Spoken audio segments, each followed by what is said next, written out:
हमारी जो आज की क्लास है वो बीए फर्स्ट सेमेस्टर के स्टूडेंट के लिए है और टॉपिक है हमारा शिक्षा के अभिकरण। शिक्षा के अभिकरण या प्रकार क्या क्या होते हैं वो आज हम लोग देखेंगे। तो शिक्षा के अभिकरण में सबसे पहला है हमारा औपचारिक शिक्षा। औपचारिक शिक्षा यानी कि फॉर्मल एजुकेशन, ये क्या होती है? फॉर्मल एजुकेशन या औपचारिक शिक्षा हम उसको कहते हैं जो हम अपने विद्यालय में प्राप्त करते हैं, जो एक नियमित रूप से जो शिक्षा हम प्राप्त करते हैं वो हमारी औपचारिक शिक्षा के अंतर्गत आती है। जैसे कि हम एक क्लास में अपनी जो शिक्षा प्राप्त करते हैं, विद्यालय में जो शिक्षा प्राप्त करते हैं वो नियमित या औपचारिक शिक्षा होती है, क्योंकि वो हमारे एक समय, उसका समय निश्चित होता है, स्थान निश्चित होता है, हमारे टीचर्स निश्चित होते हैं, हमारा पाठ्यक्रम निश्चित होता है। यानी कि ये जो औपचारिक शिक्षा है वो सुनियोजित शिक्षा होती है और पहले से इसकी योजना हम बना लेते हैं। तो औपचारिक शिक्षा जो विद्यालय में प्राप्त की जाने वाली शिक्षा होती है वो हमारी औपचारिक शिक्षा के अंतर्गत आती है, जो सब कुछ एक सुनियोजित प्रोग्राम के तहत होती है, जिसमें हमारा समय निश्चित होता है, स्थान निश्चित होता है, पाठ्यक्रम निश्चित होता है, एक शिक्षक निश्चित होते हैं और हम लोग सब कुछ जो है वो जो शिक्षा प्राप्त एक नियम के अनुसार करते हैं वो हमारी शिक्षा जो है वो औपचारिक शिक्षा कहलाती है। दूसरी शिक्षा है हमारी अनौपचारिक शिक्षा। अनौपचारिक शिक्षा क्या होती है? अनौपचारिक शिक्षा वो होती है जो हम किसी नियम के तहत नहीं करते। शिक्षा क्या है? शिक्षा जो है वो सीखना है, लर्निंग है, जो हम किसी भी तरीके से सीखते हैं और हमारा जो किसी भी प्रकार से सीखी हुई शिक्षा जो है वो हमारी अनौपचारिक शिक्षा के अंतर्गत आती है। उसके लिए हमें कोई भी नियम तरीके को पालन नहीं करना पड़ता है, इसके लिए हमें समय निश्चित नहीं करना होता है, स्थान नहीं निश्चित करना होता है, कोई टीचर या हमें कोई चीज बिल्कुल एक पाठ्यक्रम निश्चित नहीं करना होता है, टीचर निश्चित नहीं करते।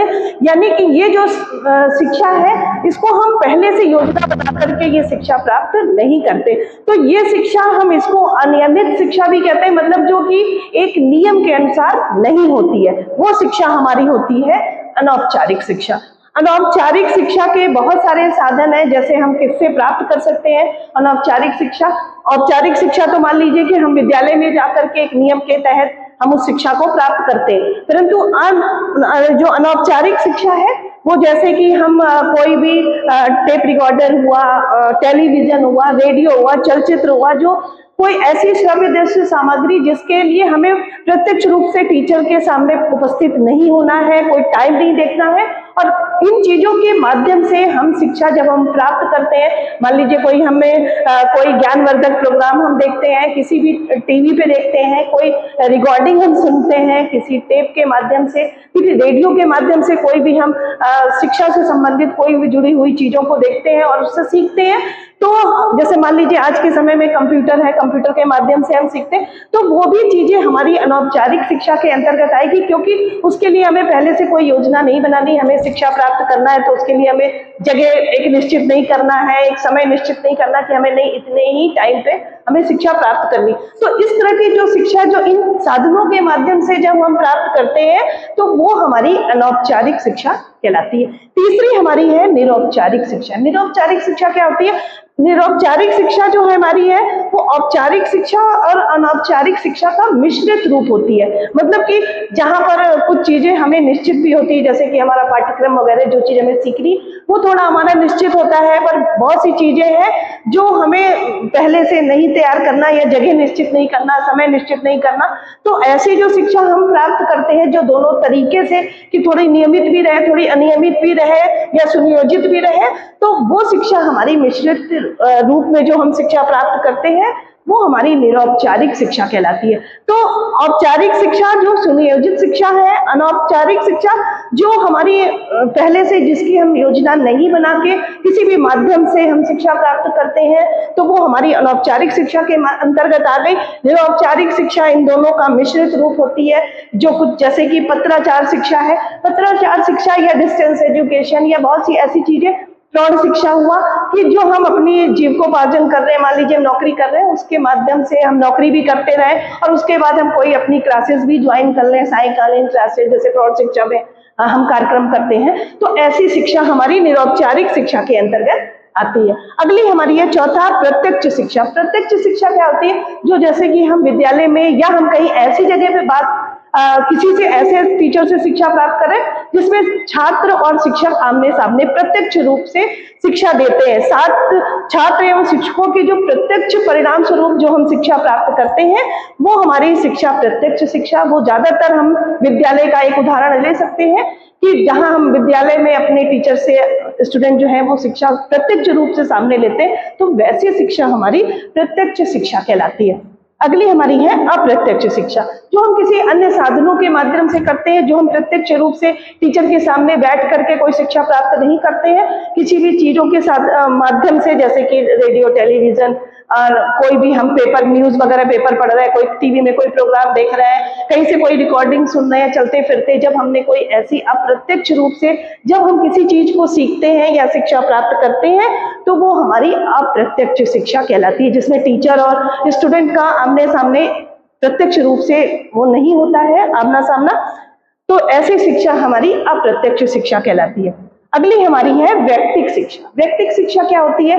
व्यक्तिक शिक्षा होती है कि जैसे कि हम घर में किसी भी टीचर को बुला के शिक्षा प्राप्त करते हैं, जो पर्सनली किसी हम एक स्टूडेंट को शिक्षा देते हैं, तो वो हमारी शिक्षा व्यक्तिक शिक्षा करती है, जिसमें शिक्षक जो है वो पर्सनली केवल एक स्टूडेंट पे फोकस करते हैं, उनको एक बच्चे पर ही ध्यान दे करके उसको शिक्षा देते हैं, वो व्यक्तिक शिक्षा होती है। जैसे कि हम ज्यादातर आजकल आम हो गया है ये कि सभी लोग अपने घर में ट्यूशन लगा लेते हैं, टीचरों को घर पे ही बुलाते हैं और इसकी शिक्षा देते हैं। तो इस प्रकार की जो शिक्षा होती है वो हमारी व्यक्तिक शिक्षा होती है, जिसमें केवल एक समय में एक ही छात्र को शिक्षा दी जाती है।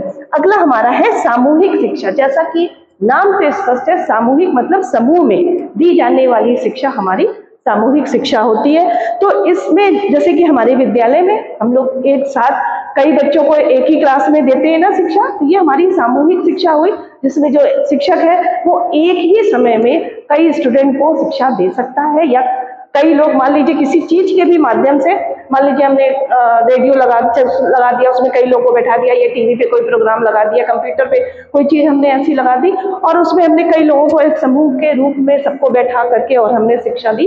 तो वो ऐसी शिक्षा जो समूह में दी गई हो, जो एक ही समय में कई छात्रों को ने शिक्षा प्राप्त की हो, तो वो हमारी शिक्षा सामूहिक शिक्षा कहलाती है।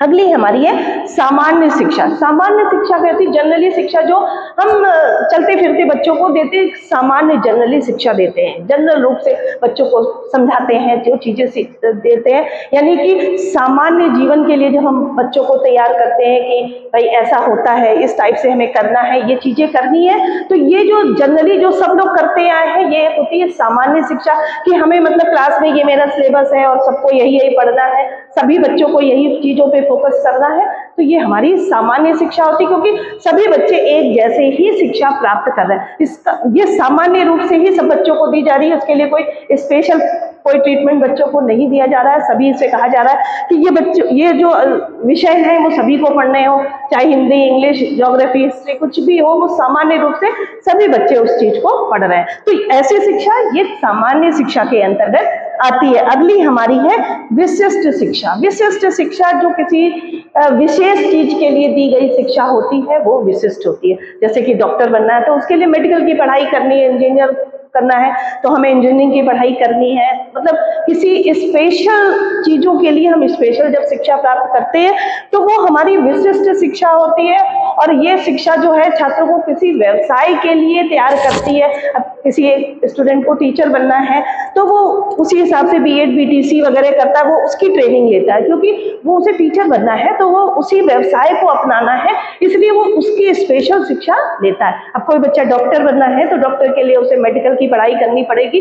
अब बच्चे को डॉक्टर बनना है और वो इंजीनियर की पढ़ाई करेगा तो शायद वो उस व्यवसाय में व्यवस्थित नहीं हो पाएगा। तो किसी व्यवसाय को चुनने के लिए जब हम उसकी स्पेशल पढ़ाई करते हैं, कोई विशिष्ट पढ़ाई करते हैं, तो वो हमारी विशिष्ट शिक्षा के अंतर्गत आती है। तो ये थी हमारे शिक्षा के अभिकरण। मेन जो हमारे 3 अभिकरण है जो मेन हम लोग फोकस करते हैं वो है औपचारिक शिक्षा, जो विद्यालय में दी जाती है, जो विद्यालय में हम लोग या अपने कॉलेज में हम लोग जहाँ भी जाते हैं, वो जो नियम संयम के साथ हमें जो शिक्षा मिलती है, नियमित रूप से मिलती है, एक पहले से उसका प्लान बना होता है, एक सुनियोजित कार्यक्रम के माध्यम होती है, समय स्थान वगैरह सब कुछ निश्चित होता है, वो हमारी औपचारिक जो हमारी जिसकी भी कार्यक्रम कोई ऐसा नहीं है कि हमें पहले से सोच लिया कि हमें पढ़ना, जैसे कि परिवार है, वो उसमें बच्चा शुरू से ही जन्म के साथ ही शिक्षा प्राप्त करता है, लेकिन उसके लिए उसको जगह निश्चित नहीं करनी होती है, समय